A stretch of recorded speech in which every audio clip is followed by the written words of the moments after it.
Everyone treats 40 like the beginning of the end. The number lands on you like a verdict. You start counting backward instead of forward, measuring how much of the good part is already behind you, bracing for the slow decline everyone warned you about. But Carl Jung believed something almost nobody in the modern world is willing to say out loud. He believed the first 40 years of your life were never the main event. They were the rehearsal, the setup, the long, exhausting construction of a stage that the real performance hadn't even started using yet. And that means the exhaustion you might be feeling right now, the sense that you've climbed a mountain only to find nothing at the top, the strange hollowness that arrives even when everything on paper is finally working. That isn't a sign your life is winding down. Jung saw it as the opposite. It's the signal that the first act is complete and the curtain is about to rise on something you don't have language for yet. Jung spent decades sitting across from people who had done everything right. They'd built careers, raised children, accumulated the markers of a successful adult life. And they arrived at his door somewhere in their late 30s and 40s, feeling like the ground had quietly dropped out from under them. Not because anything had failed, because everything had succeeded. And success had turned out to be strangely empty. He watched this pattern repeat so many times that he stopped seeing it as individual misfortune and started seeing it as a law of human development, as predictable as the sun crossing the sky. That was his central image, and it's worth sitting with because once you see it, you can't unsee it. Jung compared a human life to the arc of the sun across a single day. In the morning, the sun rises out of the darkness, weak and uncertain, and begins its steady climb.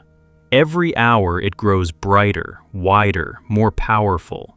It expands its reach across the landscape, illuminating more and more of the world beneath it.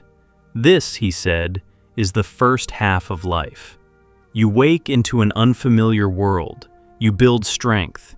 You expand outward, claiming territory, gathering achievements, growing your influence and your understanding of what you can do. And then comes noon. The sun reaches its highest point, blazing at the peak of its power. And here's the thing almost nobody prepares you for. From that peak, there is only one direction left to travel. The very same movement that carried the sun upward all morning now begins to carry it down. Nothing about the motion changes. The sun keeps moving exactly as it always has. But the meaning of that motion reverses completely. What was ascent becomes descent. What was expansion becomes return. Jung placed this noon somewhere around the years between 35 and 40, and he observed that most people hit it completely unprepared, still trying to climb when the climb is already over. Still running the program that built the morning, while the afternoon is quietly demanding something entirely different from them. Today, I want to walk you through what Jung actually discovered about this turning point. Why the crisis so many people feel at 40 is not a breakdown, but a summons. Why the strategies that built the first half of your life will actively poison the second half if you keep clinging to them. And what he believed was actually waiting on the other side of that terrifying descent. Because if you're standing somewhere near your own noon right now, feeling the strange gravity of it, wondering whether the best part is already gone, Jung would tell you that you've misread the entire situation. You're not at the end of something. You're at the door of the only part that was ever going to matter. Let's start with the morning, because you can't understand why the afternoon feels the way it does until you understand what the first half of life was actually for. The task of the morning, in Jung's view, is fundamentally about establishing yourself in the outer world. When you're young, you have no fixed shape yet. You don't know who you are, what you can do, or how to survive among other people. So the entire first half of life is dedicated to answering a set of urgent, practical questions. How do I earn a place? How do I make myself competent, capable, respected? How do I find a partner, build a home, secure my footing in the social order? These are enormous tasks, and they consume decades. They should. Jung had no patience for people who tried to skip them, who wanted to be spiritually wise before they'd learned how to hold down a job or sustain a relationship. He thought that was a kind of cheating that always collapsed eventually. To accomplish all of this, you build something Jung called the persona. The word comes from the masks that actors wore in ancient theater, and that's exactly what it is. The face you present to the world, the version of yourself that's socially functional, the identity that gets you hired and admired and chosen. Your persona is the competent professional, the reliable friend, the good parent, the person who has it together. And building a strong persona is a genuine achievement. You can't function in society without one. A person with no persona at all is raw, unprotected, unable to navigate the ordinary demands of life. The problem is that over the first half of life, most people don't just build a persona, they become it. They forget it's a mask. They fuse so completely with the face they show the world that they lose all contact with whatever lives behind it. By the time they reach 40, they've spent so long performing the role of themselves that they genuinely no longer know who's underneath the performance. They've mistaken the costume for the body. And this is where the trouble begins, because the entire time you were building your persona and climbing your ladder and expanding your reach, something else was being quietly set aside. Every choice you made to become one thing was simultaneously a choice not to become 1,000 other things. Every part of yourself that didn't fit the persona, the ambitions that weren't practical, the feelings that weren't acceptable, the parts of your nature that your family or your culture or your career had no use for, all of that got pushed down into the dark. Jung called this accumulated pile of rejected material the shadow. The shadow isn't evil. It's simply everything about you that couldn't be integrated into the morning's project. If you built a persona of endless cheerfulness, your anger went into the shadow. If you built a life around being strong and self-sufficient, your need and your softness went into the shadow. If you spent 30 years being responsible, then somewhere down there in the dark is a whole self that wanted to be wild, or free, or selfish, or artistic, or anything that the responsible version of you had to refuse. And here is the crucial part. During the morning, you can get away with ignoring the shadow. You're busy, you're climbing, the persona is working, and the rewards keep coming, so you never have to look down. But the shadow doesn't disappear. It waits, it grows, it gathers energy in the dark. And around noon, it starts to make its presence known. This is the first clue to why 40 feels the way it does. It's not that anything external has gone wrong. It's that the parts of yourself you've been outrunning your entire adult life have finally caught up with you. They arrive not with a dramatic announcement, but with a slow, corrosive dissatisfaction. You get the promotion you wanted and feel nothing. You look at the life you built, and it seems to belong to a stranger.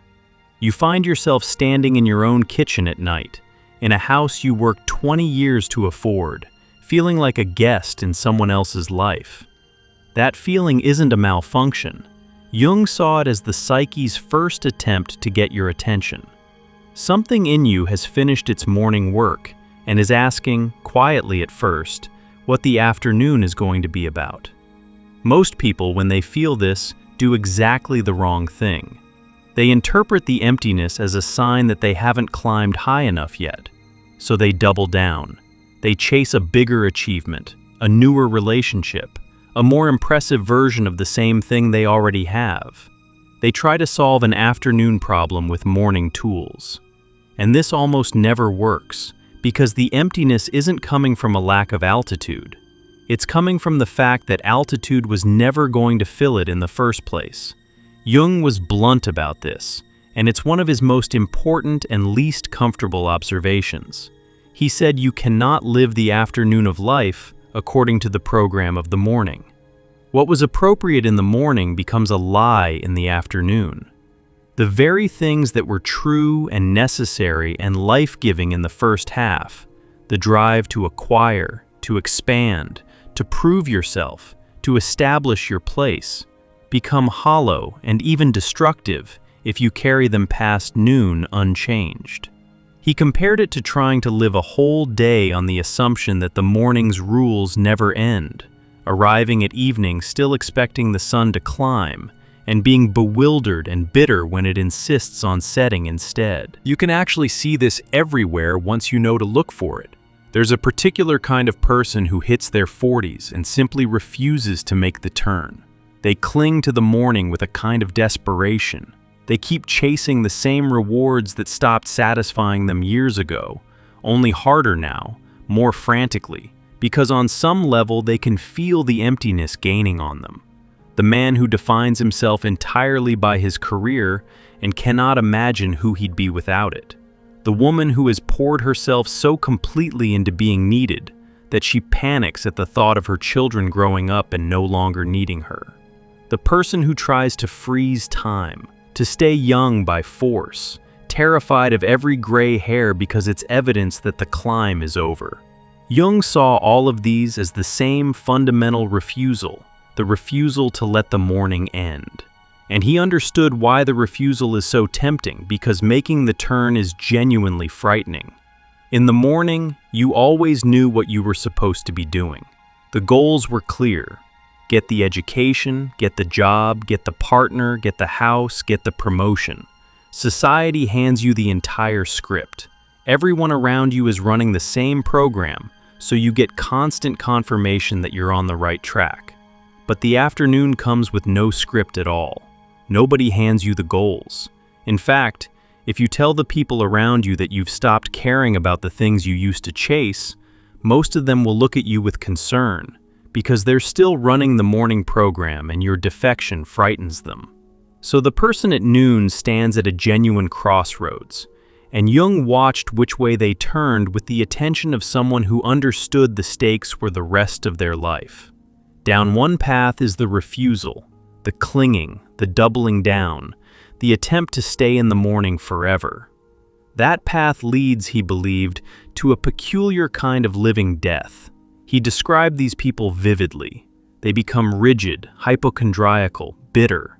They calcify around their own regrets. They spend the second half of their lives looking backward, mourning a youth they didn't even enjoy while they had it, growing more brittle and more frightened year by year. The afternoon light keeps fading, and they keep pretending it's still morning, and the gap between the pretense and the reality slowly poisons everything. Down the other path is the turn.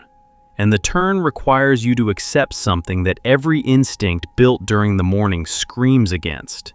It requires you to accept that the direction of your life has genuinely reversed, that from here forward, growth doesn't mean acquiring more, it means going deeper. That expansion outward is finished, and the movement now is inward and downward, toward everything you spent the morning refusing to look at. This is where Jung's whole picture gets genuinely radical, because he didn't see the afternoon's descent as a decline at all. He saw it as the only part of life where the real work becomes possible.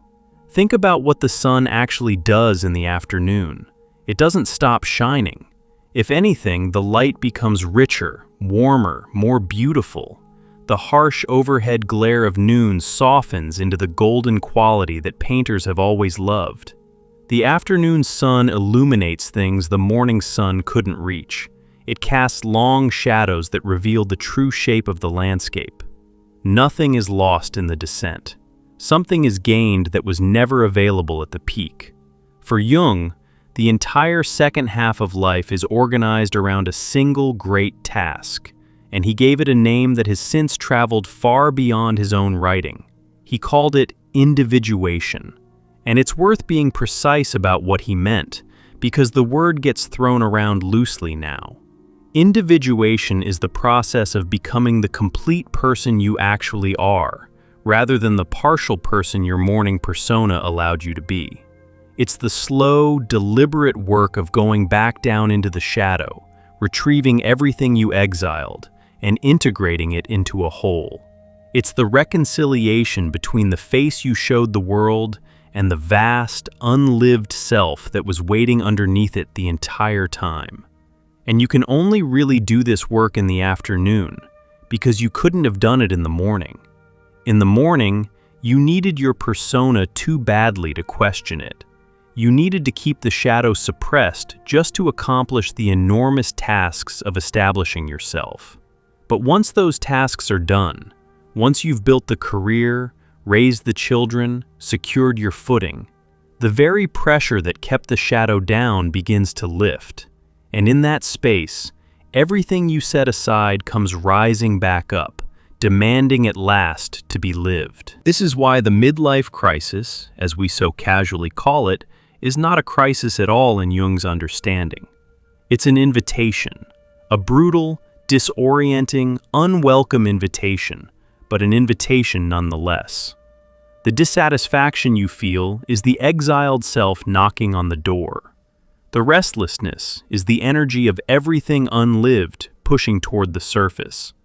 The sense that your life doesn't fit anymore is completely accurate. It doesn't fit because you built it to fit a person who has finished existing, and the person trying to emerge now needs a different life entirely. There's a scene Jung would have recognized instantly, played out in 1,000 variations. Someone in their early 40s sits in a car in a parking lot after work, engine off, and simply cannot make themselves go inside. Not because anything is wrong at home, because they've been struck, out of nowhere, by the overwhelming question of whether this is really all there is. They can't name what's missing. They have everything they were told to want.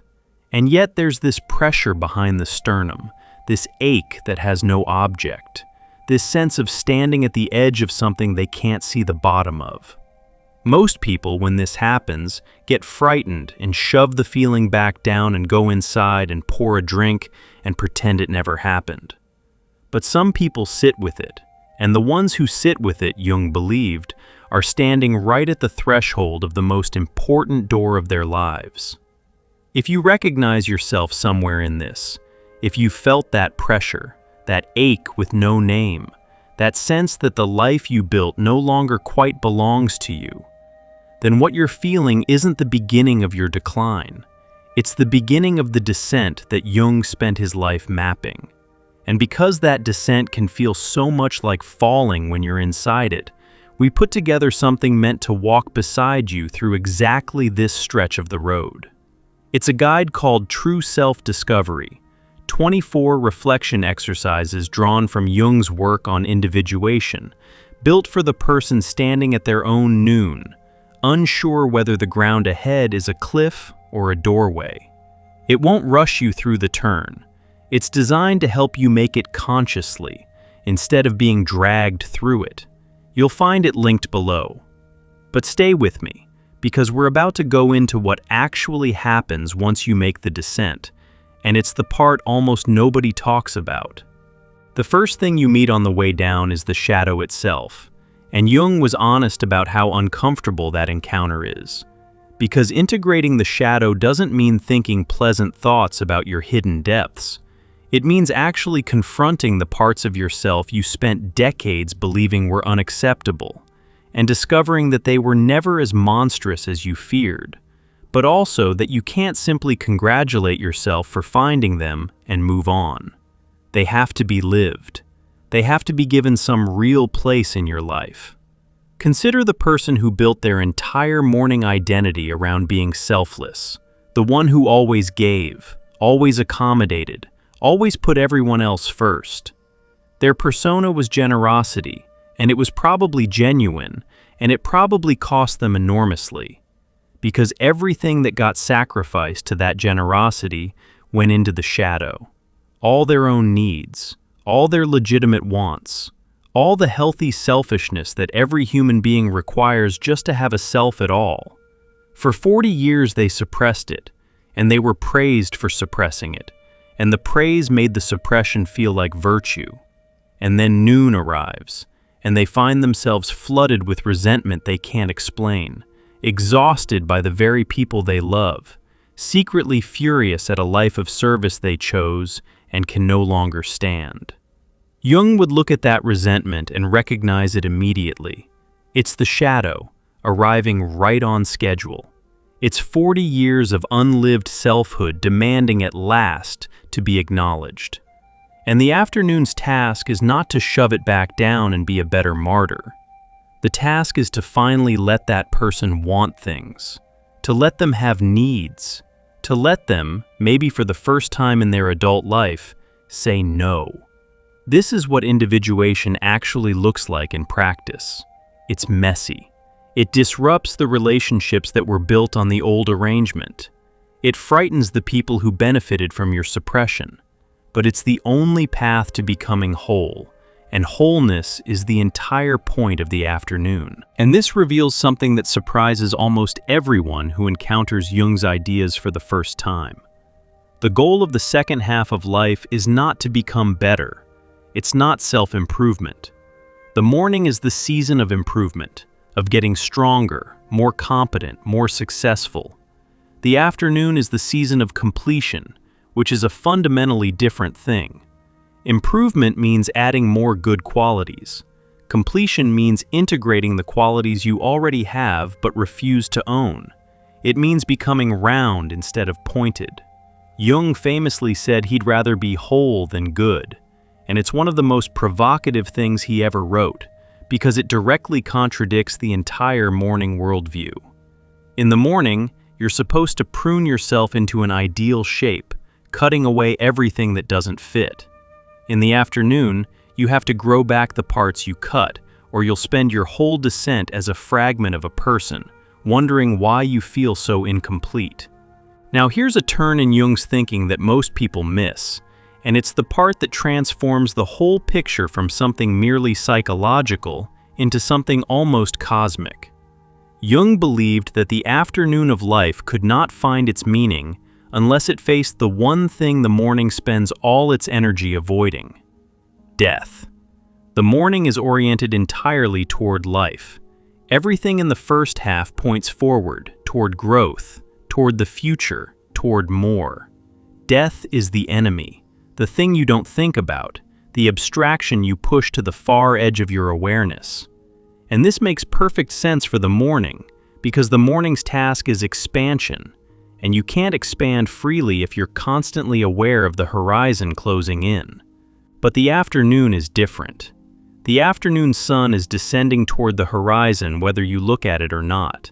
And Jung made an observation that sounds grim at first, and then, the longer you hold it, becomes almost liberating. He said that from the standpoint of the psyche, death in the second half of life should be understood not as an ending to be feared, but as a goal to be moved toward. Just as a young person has the goal of establishing themselves in life, the older person has the goal of preparing for their departure from it.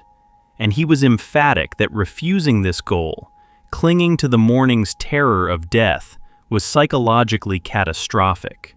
He'd watched too many people wither in the second half precisely because they couldn't accept the arc of their own existence.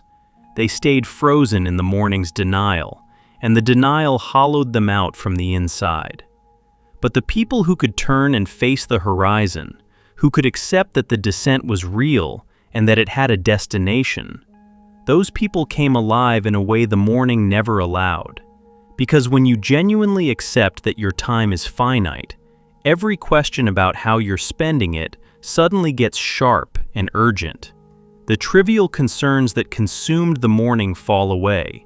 You stop wasting your afternoon proving things to people whose opinions won't matter in a decade. You stop chasing rewards you won't have time to enjoy. You start asking the only questions that matter in the second half of life. What is this all for? What do I actually believe? What kind of person do I want to have been? Who am I underneath everything I built to impress everyone else? This is why Jung insisted that the afternoon of life is inescapably a spiritual undertaking, whether or not you use religious language for it.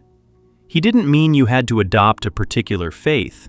He meant that the second half of life forces you to confront questions of meaning that the first half could safely ignore. In the morning, meaning is handed to you by your goals.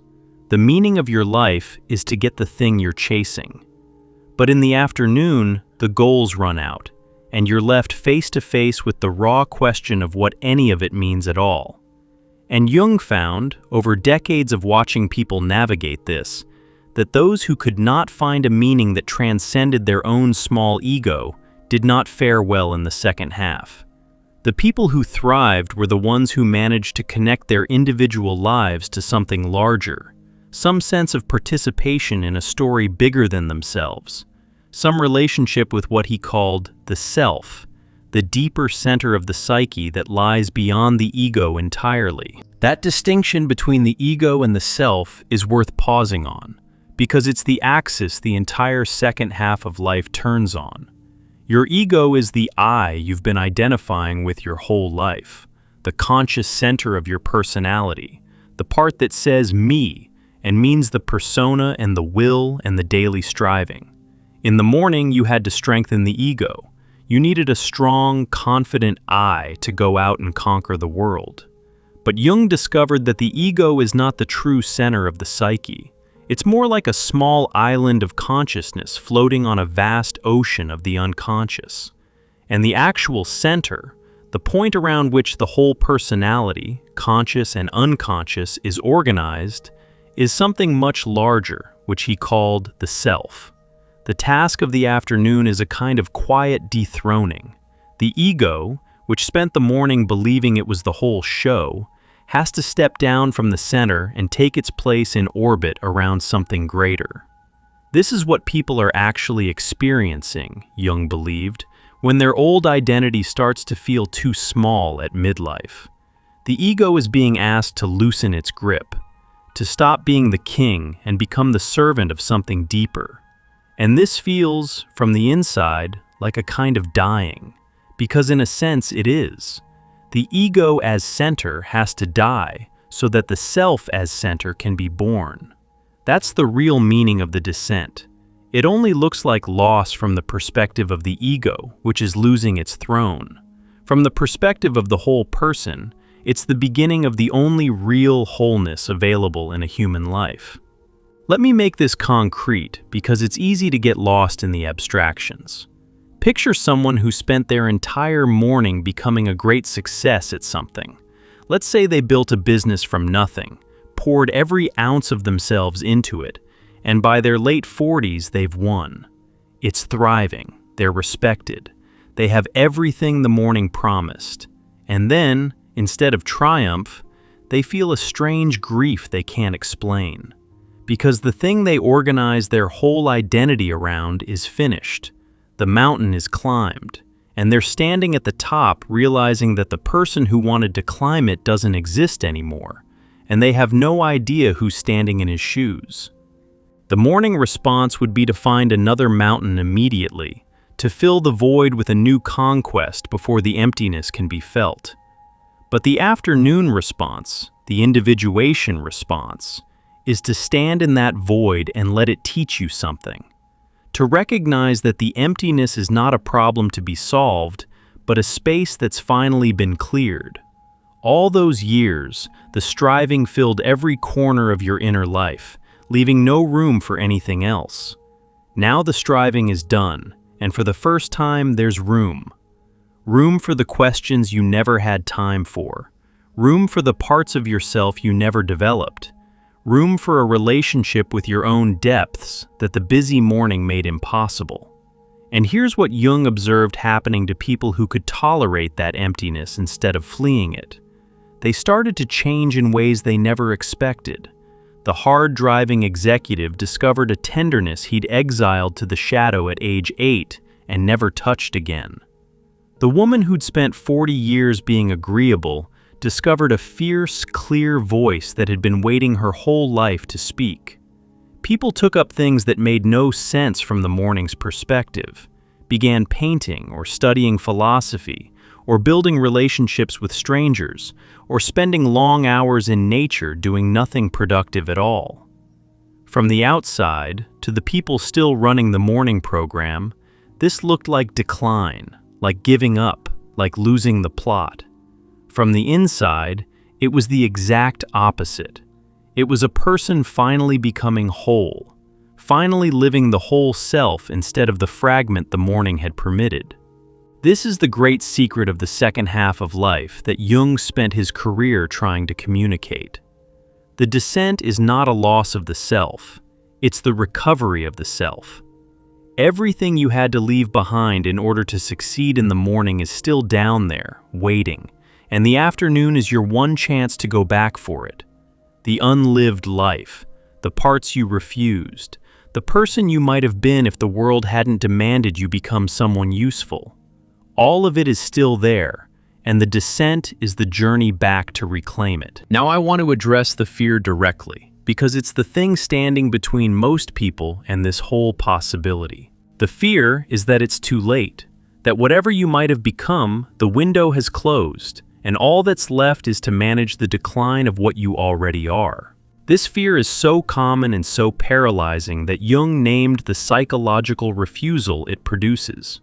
He watched people in their 40s and 50s who were so convinced it was too late that they never even attempted the turn, who accepted a diminished, backward-looking existence decades before their actual death, entombing themselves in the morning while the whole afternoon of possibility went unlived outside the walls.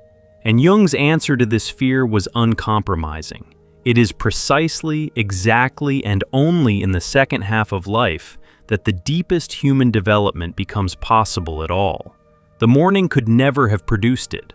The morning was too busy, too outward, too fused with the persona. Everything Jung considered most valuable in a human life, real self-knowledge, genuine wisdom, the integration of the whole personality, a mature relationship with meaning and with mortality, none of it was even available to you in your 20s and 30s, no matter how gifted you were. It requires the material that only decades of living can accumulate. It requires having built a persona so you have something to see through. It requires having a shadow full enough to be worth exploring. It requires standing close enough to the horizon that death stops being an abstraction and starts being a teacher. In other words, the very thing you're mourning, the passage of the morning, the loss of youth, the arrival of the afternoon, is the precondition for everything that actually matters. You couldn't have gotten here any earlier. The 40 years weren't a delay before the good part. They were the necessary construction of the person who could finally begin to live. There's a particular beauty in how Jung understood the raw material of the afternoon. All those experiences you accumulated in the morning, the mistakes, the losses, the relationships that failed, the ambitions that didn't pan out, the roads not taken. In the morning, many of them felt like wounds or wasted time. But in the afternoon, they become the very substance you work with. Your regrets become doorways into the shadow. Your failures reveal the parts of yourself you refuse to develop. The people you hurt and the people who hurt you become mirrors showing you exactly what you've been carrying unconsciously. Nothing from the morning is wasted in the afternoon. It all gets recycled into the great work of becoming whole. The morning was gathering the ore. The afternoon is the fire that turns it into gold. If you've been carrying the sense that your first 40 years somehow didn't count, that you spent them building the wrong life, chasing the wrong things, becoming the wrong person, Jung would offer you a startling reframe. You weren't building the wrong life. You were building the only kind of life the morning could build, and doing it exactly as you were supposed to. And now that it's done, you get to use every bit of it as the foundation for the real work. This is the season when it finally starts to mean something. And if you want a structured way to begin mining that material, to actually turn your morning's experiences into the raw material of your afternoon's becoming, that's precisely what we built True Self-Discovery to help you do. 24 exercises rooted in Jung's method, made for people who are ready to stop grieving the morning and start living the afternoon. It's linked below whenever you're ready. Let's talk about what the afternoon actually feels like when someone commits to it fully, because I don't want to leave you with the impression that it's all darkness and difficult inner work. The descent has a phase of struggle, yes, the confrontation with the shadow, the dethroning of the ego, the facing of mortality. But on the far side of that struggle is a quality of life the morning simply cannot offer. Jung watched people emerge from the deepest part of the turn, changed in ways that were unmistakable to everyone around them. The first thing that changes is the relationship with other people's opinions. In the morning, you're at the mercy of the crowd. Your persona exists to win approval, so every raised eyebrow, every bit of criticism, every failure to impress lands directly on the exposed nerve of your identity. You spend enormous energy managing how you're perceived. But once the ego steps down from the center and you begin living from the self, that whole desperate machinery starts to quiet. You stop needing the approval because your center of gravity has moved inside you. You can hear criticism without it threatening your existence. You can disappoint people without collapsing. You develop what looks, from the outside, like a strange and enviable sturdiness, a person who seems rooted in something that the shifting winds of social opinion can't uproot. That sturdiness is one of the great gifts of the afternoon, and it's completely unavailable to the ego-driven morning self. The second thing that changes is your relationship with time itself. The morning is always rushing forward, always future-oriented, always one achievement away from the satisfaction that never quite arrives. But the afternoon, having accepted the horizon, discovers the present. When you truly know your time is finite, the present moment stops being a means to some future end and becomes the only place life is actually happening. People deep in their individuation describe a slowing down, a thickening of experience, an ability to be genuinely present that the frantic morning never permitted. An ordinary afternoon, the light through a window, a conversation with someone you love, the simple fact of being alive and aware, becomes saturated with a significance the morning was always too busy to notice. And the third thing that changes is perhaps the most important. In the morning, you were fundamentally alone in a specific way, no matter how many people surrounded you, because you were performing a persona and no one could reach the self behind it. You'd hidden it too well, even from yourself. But when you do the work of the afternoon, when you actually integrate the shadow and live from the self, you become available for a kind of connection that wasn't possible before. You can be genuinely known because there's finally a real, whole person there to know. Jung believed that only individuated people could truly relate to one another, because everyone else was just presenting masks to each other, persona to persona, never actually meeting. The paradox of individuation is that becoming fully yourself, a distinct, complete individual, is the very thing that makes real intimacy possible for the first time. So the picture Jung leaves us with is almost the exact inversion of the cultural story about aging. The culture says, the morning is the peak, and everything after is managed decline. Jung says, the morning is the preparation, and everything after is the possibility of becoming real. The culture says, fear 40, because the good part is behind you. Jung says, everything before 40 was the good part's prerequisite, and the good part itself is only now beginning. The culture measures a life by its ascent. Jung measured it by the depth and completeness a person achieved in the descent. And this is where the anchor of his whole vision comes back around. The afternoon sun. Remember what it does. It doesn't stop shining as it descends. The light deepens. It grows golden and long, reaching into corners the harsh noon glare skipped over entirely. The whole landscape is revealed in a way that was impossible when the sun stood directly overhead, flattening everything with its brightness. There's a reason the most beautiful hour of the day is called golden. The descent is when the light finally becomes worth looking at. Jung watched people spend their entire afternoons refusing to make the turn, staring backward at a noon that was never coming again, missing the golden light entirely because they were too frightened to look down toward the horizon. And he watched others accept the descent, accept it fully, with all its difficulty and all its confrontation with everything they'd avoided, and become, in the second half of their lives, more themselves than they'd ever been in the first. Wiser, sturdier, more present, more whole, more at peace with the arc of their own existence. These were not people who'd given up. These were people who'd finally begun. If you're somewhere near your own noon right now, if you felt the strange gravity of 40, the emptiness at the top of the mountain, the sense that the life you built no longer fits the person trying to emerge inside it, I want you to hear what Jung would tell you if he were sitting across from you. He would tell you that you are not too late. He would tell you that you are exactly on time. He would tell you that the discomfort you're feeling is not the sound of your life ending, but the sound of your morning ending, and that those are entirely different things. The morning was always going to end. It was supposed to, and its ending is the only thing that makes room for what comes next. He would tell you that the descent frightens you only because you're still looking at it with morning eyes, measuring it against a standard, endless expansion, endless acquisition, endless climbing, that was never meant to last a whole lifetime and would have destroyed you if it had.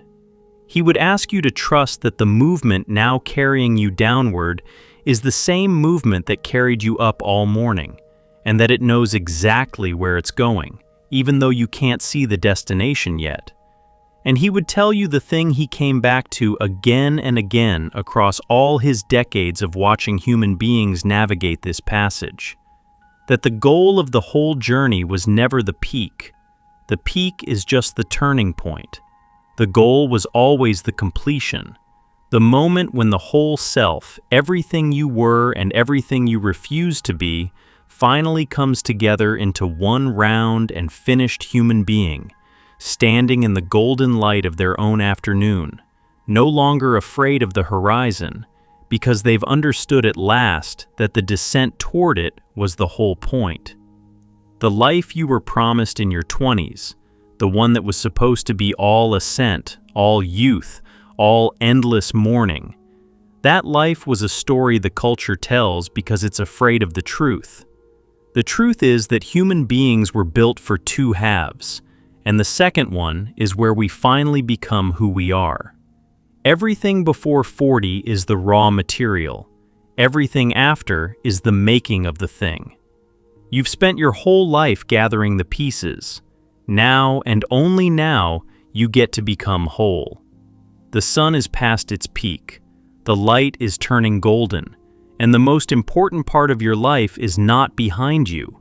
It's standing right in front of you, waiting for you to stop mourning the morning long enough to turn and walk into it. If you haven't yet, take a look at our guide, True Self-Discovery. 24 reflection exercises built directly from Jung's work on the second half of life, made for exactly this turning point you might be standing in right now. It's a way to walk into your own afternoon consciously, with your eyes open, instead of stumbling through it looking backward at a morning that's already gone. The link is right below.